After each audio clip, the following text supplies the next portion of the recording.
Hawak yun ha. Nanginginig pa sa takot ang marami sa Mindanao dahil sa magnitude 7.4 na lindol kaninang umaga.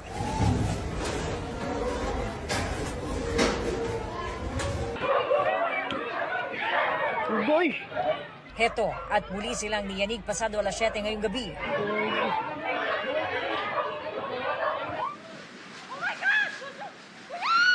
Magnitude 6.8 ang lindol. Sa dagat pa rin ang epicenter. 36 kilometers southeast ng Manay, Davao Oriental. Di kalayuan sa epicenter ng lindol nitong umaga. Ang munisipyo ng Manay, delikado pa dahil sa mga bitak kaninang umaga. Nasira pati ang bahagi ng St. Francis Xavier Parish na itinayo noong 1897 at kakarenovate lang. Sa post ni Attorney Isailito Torion, humamba lang ang malalaking tipak ng bato at mga nabuwal na puno sa kalsada. May mga nasira ring bahay.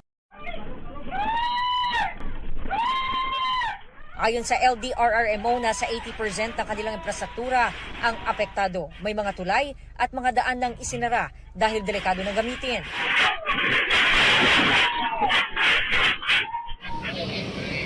Sa Mati City, Davao Oriental, nasawi ang isang babaeng edad 57 matapos mabagsakan ng perimeter wall ng compound ng isang electric cooperative. At dahil may panibagong babala ang FIVOLCS ng mahigit 1 metrong taas ng tsunami, nag-utos ang Office of the Civil Defense ng forced evacuation sa mga coastal barangay sa Surigao del Norte, Surigao del Sur at Davao Oriental. Nasa 1.8 million na tao ang pinalilikas. Ayon sa FIVOLCS, hindi ito aftershock. Maaring doublet earthquake ang dalawang lindol na ito. Sa lindol kanina, paggalaw sa Philippine Trench ang dahilan. Paliwanag ng FIVOLCS, nagbabanggaan sa ilalim ng dagat ang dalawang tectonic plates o dalawang malaking tipak ng lupa.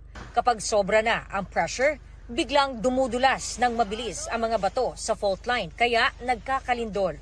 Yung trench naman, yung seafloor natin, gumigit-git, papailalim. Trench, may 5 pang trench sa Pilipinas, ang Negros, Sulu, Cotabato, East Luzon Trough at Manila Trenches. Generally, mga trenches natin capable of generating great earth.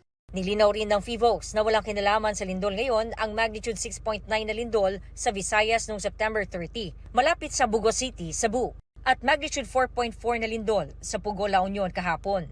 Pareho silang dahil sa mga fault sa kani-kanilang lugar. Nagbabala rin ng FIVOLCS na huwag basta maniwala sa mga kumakalat na paparating na lindol dahil wala pang paraan para malaman o madetect kung kailan magkakalindol.